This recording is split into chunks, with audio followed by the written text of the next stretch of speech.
Hey there, and welcome back to Utility Sports. In today's video, we are doing a second round NFL mock draft. If you do enjoy NFL mock drafts, this is the place to subscribe. So go ahead right now and go subscribe. Also, leave a like on the video. We are shooting for 150 likes on the second round mock draft.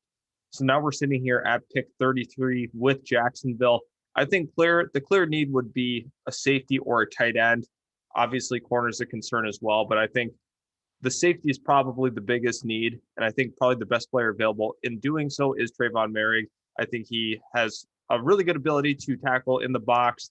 This is definitely a safety that I think all around is the best in the entire class.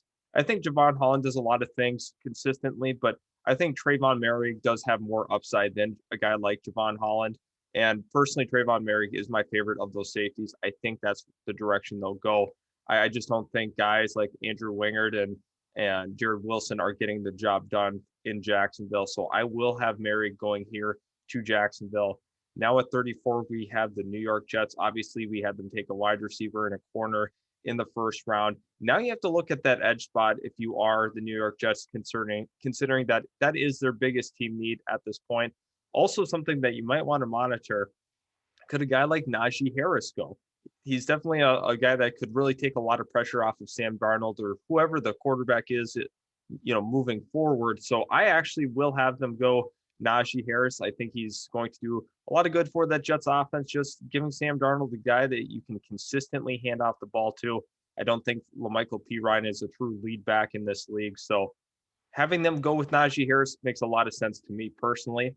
And now we're sitting here at 35 with the Miami Dolphins. They still have not gone receiver. So if we go ahead and take a look at what is available at receiver, I don't know if they're super loud about getting any of these guys. I actually think they will go running back Travis Etienne, just considering that I think they're looking for a running back ultimately for that offense. Myles Gaskin he performed pretty well actually last season, but I do think that they will go with the more dynamic Travis Etienne at pick 35. And now we're sitting here at 36 with Atlanta. Clear need at that edge spot. Personally, I think Azeez Ojulari would be the selection, just considering that Atlanta needs to address that edge spot because guys like Takk McKinley and Vic Beasley, they're all gone. They have not worked out. So you have to go ahead and address that edge position personally. And I think that Atlanta will do that in the second round rather than the first round, just considering where they're picking at in that first round. And now we're sitting here at 37. We have the Cincinnati Bengals on the clock. Clearly, they need an offensive tackle. I just don't think a guy like Bobby Hart will get the job done. So I think Liam Eichenberg is going to be the selection from Notre Dame. And ultimately, Cincinnati is going to continue to look to beef up that offensive line.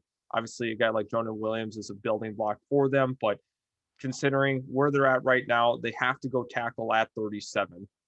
At 38, we have the Eagles. Obviously, they could be looking at the tight end position to replace Ertz. I think that is in consideration. I also think that they could be looking at the linebacker spot as well. And corners also a need. I mean, there's a couple of things here that you could go. I just don't know about the value being there for a corner at this point in the draft. Maybe once we get through some of the pre-draft stuff, some of these guys will be a little bit, higher of risers. But I think personally that you have to look at that linebacker position for the Eagles and see that as you could consider that their biggest need. I think that's very, very fair in saying so. I'm going to have Dylan Moses go. I think he's an athletic linebacker that has pretty good potential overall in the league. But for the Eagles, it's about improving that front seven. And personally, since they went wide receiver in round one, I think you got to come back and take somebody on defense with that second round pick. And now we have the Lions, and free agency is really going to kind of determine what they do with this selection. Why? Marvin Jones, Kenny Galladay, they very well both could be gone. It really depends. So I think they are definitely looking at a receiver at the spot. They also could be looking at that tackle spot as well. I think that they will have to probably take a receiver at this point, just considering where they're at. I mean, they draft their quarterback. You're going to need a guy to ultimately throw to. I think Rondale Moore is the best wide receiver to this point. I think a guy that's really being undervalued is Tylan Wallace. I think his value will continue to grow.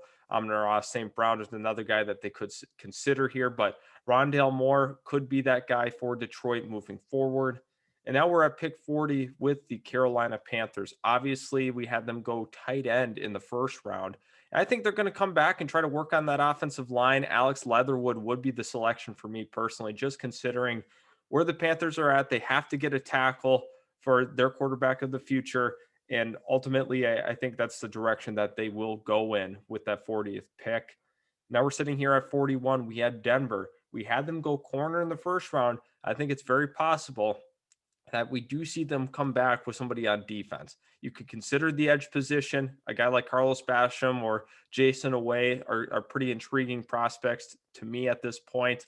I also think that Baron Browning is a guy that is starting to pick up a little steam in the pre-draft stuff. I'm actually going to have them go with Browning here, just considering I think Denver is going to want to address that second level of their defense. And now we're here at 42, the Dallas Cowboys. I think it would be kind of interesting to monitor them going with Nixon from Iowa, just considering that they need to beef up that front seven. I do think that Dallas is going to address that defense pretty hard. I'm kind of interested to see what happens with Dak Prescott and that whole situation. That could change everything moving forward. But I'm not sure if I'm not sure if I see them really taking a quarterback. If Dak Prescott's gone, they might leverage a trade in the trade market. But I think Dak Prescott will be back with the Cowboys next season.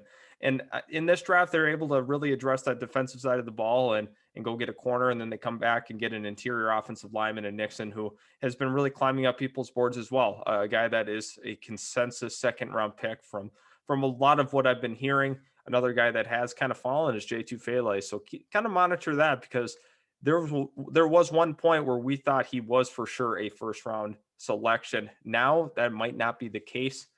And we have the Giants here at 43. We can look at that wide receiver position again. I also think that they could consider tight end, depending on what really happens with the whole Evan Ingram situation. But I think wide receiver is definitely a place they're looking. They also could be looking at that corner spot. But I think the Giants will continue to add on to their wide receiving core. I think a guy like Amon-Ra St. Brown makes a lot of sense for them here. Obviously, I think Amon-Ra St. Brown is actually arguably the best run blocking wide receiver in this draft. And that shouldn't, he's a good receiver, an actual receiver, but that's just an added bonus, just considering that they do have Saquon Barkley. I do like Amon-Ra St. Brown quite a bit, though, coming out of USC, who continues to produce wide receivers at a pretty consistent rate.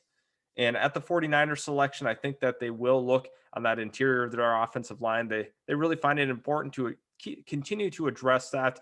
A guy that has kind of gone under the radar is a guy like Creed Humphrey or Wyatt Davis. Obviously, Wyatt Davis has the injury, but I think that they will go with Wyatt Davis. The 49ers want to continue to stay strong up front. They love to run the football. I could see that being the selection for them at 44. Wyatt Davis, to me, is a first-round talent that ends up falling due to some injury concerns. And I think that they're getting very, very good value here with that pick 44. And now pick 45, we see the Chargers here. And I think they need to address that offensive line as well. I think they're going to come back and take a guy like Creed Humphrey, who can be a versatile offensive lineman for them. He can play center, he can play guard. I really like the versatility along that offensive line for the Chargers. And getting a guy like Creed Humphrey, a guy that will be very, very consistent at the next level, I think that's a great selection for the Chargers.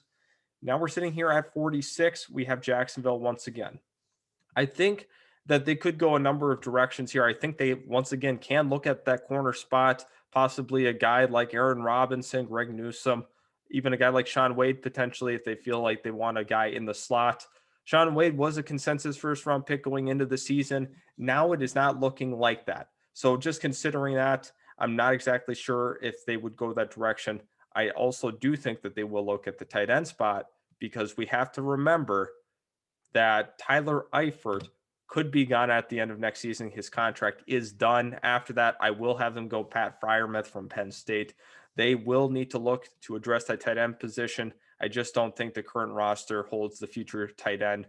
I'm not exactly sure how they feel about Tyler Eifert moving forward, but I just don't see that as being the case for them. I think they will take their tight end of the future here.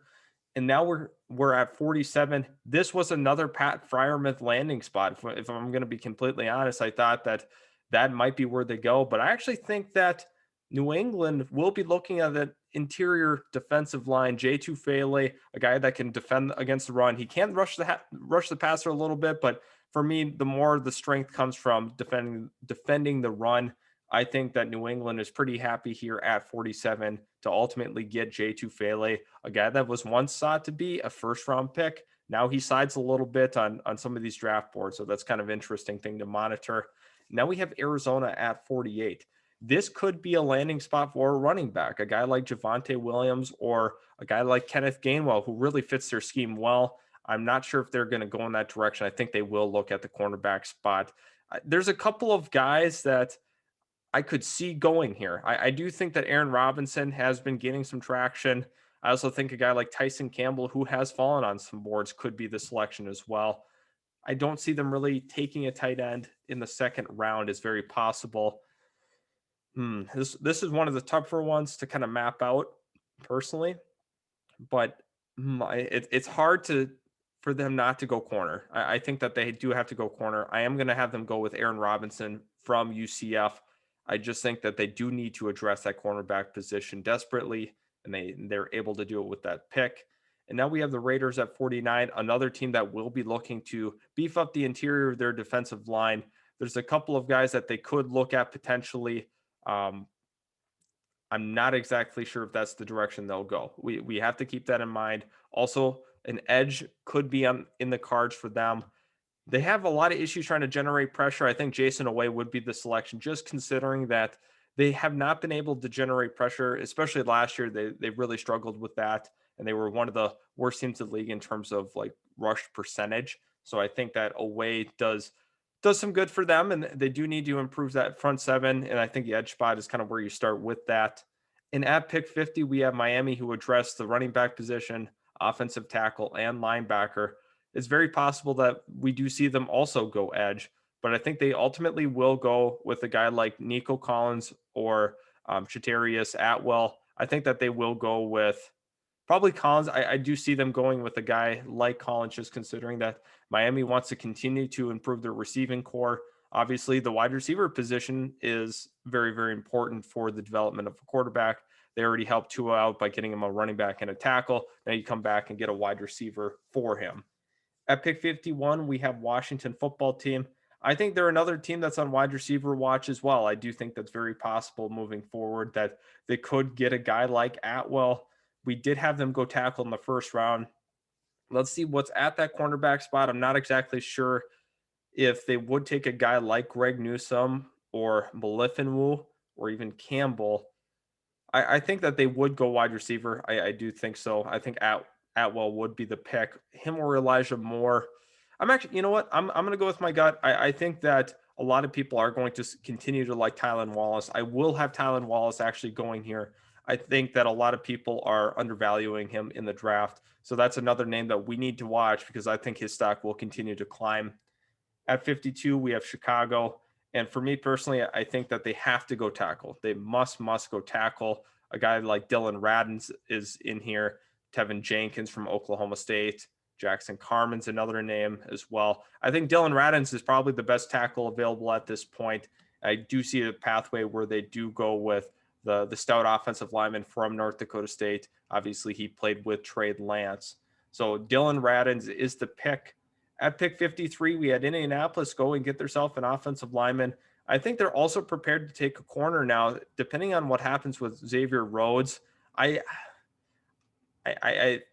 Man, this is one of those tougher picks too. I think that they will ultimately go with a guy like Melifonwu, just considering that I think he can play outside for them. And we're not exactly sure the status of Xavier Rhodes. Obviously, he just signed that 1-year deal with Indianapolis, and now it kind of all sits up in the air. And I mean, do you really want to pay Xavier Rhodes? Who knows? It's very possible that a bad team would rather pay him, but I guess we will see moving forward. Now we have the Titans here, who I think this kind of hinges on what happens in free agency with their pick. I think it's very possible that they actually come back and look at that wide receiver position. There's a couple of guys that you really could consider at this point. I think just because I don't know what's going to happen with Corey Davis. That makes this pick a little tougher for me personally. But I think Chatarius Atwell would be the selection out of Louisville, just considering that they will continue to look to add another weapon for Ryan Tannehill. And I could see that being the selection. At pick 55, we have the Seattle Seahawks selection. And we have to look at that edge spot personally. I think Carlos Basham fits in great with Seattle. I think that's going to be a beautiful pairing with Pete Carroll and that Seattle defense. Obviously, Carlos Basham is one of those guys that I think has been a little underappreciated going through this.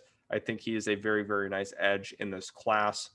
And then we have Pittsburgh. And I think that they will address that offensive tackle position. Tevin Jenkins would be the pick from Oklahoma State, just considering that they want to continue to build the continuity of that offensive line. Obviously, I think that they could look at the center spot as well. That's something that they might have to grab a little later on. But I mean, having Tevin Jenkins there, you're pretty happy about that. And you want to take probably the best offensive lineman available. I think a guy like Trey Smith or Landon Dickerson could be in play here as well. So let's not count that possibility out. And now we're sitting here with that LA Rams pick. I think they do need to address offensive tackle as well. I think a guy like Jackson Carman fits in really well with the LA Rams, just considering that they do need an offensive tackle desperately. Jackson Carman, to me, is the best tackle available at this point. So I like that pairing with Sean McVay and Jackson Carman. At 58, we have the Cleveland Browns. You have to go edge. You absolutely have to go edge.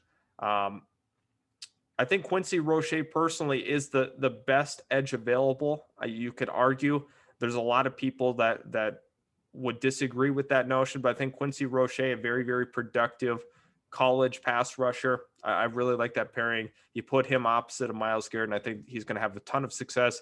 He's going to see a lot of one-on-ones, just considering how dominant Myles Garrett is. At 59, we have the Baltimore Ravens, who this could be tight end territory. I do not want to rule that out just because they love to take tight ends. They also could look to improve their offensive line as well. I think you could see a guy like Trey Smith here. They do love running the football. I think Trey Smith would be a great addition to that run game because Baltimore runs it so much that it's definitely worth taking a guard at this pick. At pick 60, now we have the New Orleans Saints. We could see wide receiver possibly go here for whoever the quarterback is next. That's completely up in the air. I think that it would be kind of interesting to see a guy like Amari Rodgers go to the New Orleans Saints, just considering that we are not sure what the future holds for Emmanuel Sanders in that Saints offense. Also, like obviously Michael Thomas will be there, but I think that they do want to add another wide receiver. I think Amari Rodgers is going to be a really good fit with that New Orleans Saints offense. At pick 61, we have the Green Bay Packers. Now, Green Bay very well could look to take an offensive tackle. I think that is definitely in the cards at this point. Also, we could see them go with the corner. I think that Green Bay is going to take a chance on a guy like Shaun Wade. Personally, I think he can play him in the slot. Obviously, Jair Alexander on the outside. Shaun Wade, you can put him at the slot. I mean, you could try your luck outside, but I think he's best suited for the slot personally. I like that pick. I think Green Bay is definitely going to run a risk on that one, but I think Shaun Wade still could be a very, very good corner at the next level. At pick 62, we have the Buffalo Bills. We have to consider that cornerback position. We have to consider the edge position. I'm not exactly sure what direction they'll think about going here. Offensive tackle is another listed need for them. Personally, I think that they could. I just don't know. I think they kind of like their little tandem of Singletary and Zach Moss, but I'm gonna probably have them go corner. I think Greg Newsome finally comes off the board here from Northwestern. I think Buffalo, in that ultimately they do want to improve that corner room. I do think that is obviously what Sean McDermott likes to do with that Bills defense. I mean, they want to continue to improve that. Historically, they do like to take defensive players. I think that's a really good pairing for them. At 63, I think this is pretty clear. They want to protect Patrick Mahomes up front. They absolutely have to do that in taking Landon Dickerson, just because we know that Chiefs offensive line showed a little bit of struggles. Obviously, they had some injuries, but I think in the middle part of that offensive line, the interior of that offensive line, I think they want to grab a very, very good center or guard. It really depends on what direction that they want to go. And then now at 64, we have the Buccaneers. Obviously, we had them go with an interior defensive lineman in Christian Barmore in the first. Now they're going to come back and they're going to consider a couple of positions, right? Wide receiver is definitely a spot, but they also have to protect themselves if Shaq Barrett is on his way out. Hamilcar Rashid from Oregon State would be the pick, just considering that they need to be prepared if Shaq Barrett leaves. He's going to command a ton of money on the open market, but I think that's something that we have to consider. Thanks everybody for tuning in. I hope you did enjoy the video. Leave a like and also subscribe if you do enjoy our NFL draft content. We will see you in the next video.